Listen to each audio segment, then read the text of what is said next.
Hearing no objections, it is so decided.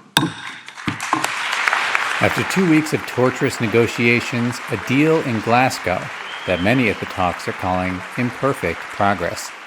The UN Climate Summit in Scotland ended with a global agreement that aimed at least to keep alive hopes of capping global warming at 1.5 degrees Celsius and so maintain some chance of saving the world from catastrophic climate change. But a last-minute objection from India, whose energy needs are hugely dependent on the coal it has in abundance, ended up watering down the first-of-its-kind call for a reduction in fossil fuels. The agreement was hurriedly amended to accelerating, quote, efforts to phase down instead of phase out unabated coal power. But we are disappointed. The change was met with dismay by the rich economies of the European Union and Switzerland, as well as the Marshall Islands, one of the small Pacific island states whose existence is under threat from rising sea levels. But all said they would let it stand for the sake of an overall agreement. We accept this change with the greatest reluctance.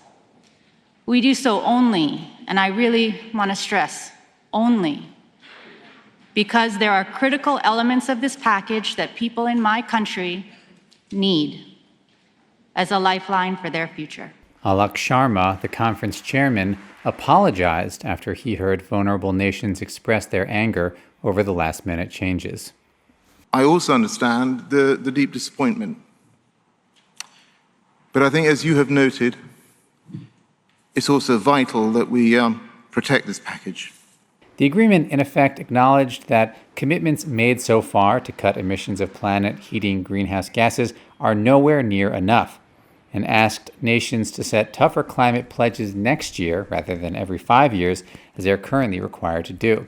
Scientists say that to go beyond a rise of 1.5 Celsius would unleash extreme sea level rise and catastrophes including crippling droughts, monstrous storms, and wildfires, far worse than those the world is already suffering. And I expect better from leaders around the world. Jennifer Morgan, the executive director of Greenpeace, expressed some disappointment in the final result, but saw the glass as half full.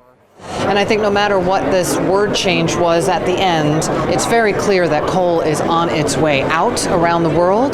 The deal gave the poorest nations more promises, but no guarantees that they would finally get more of the financial help they have long been told they will get.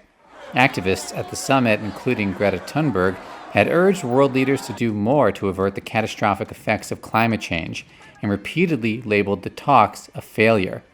And on Saturday, she tweeted, quote, "The COP26 is over. Here's a brief summary, blah, blah, blah. But the real work continues outside these halls, and we will never give up, ever."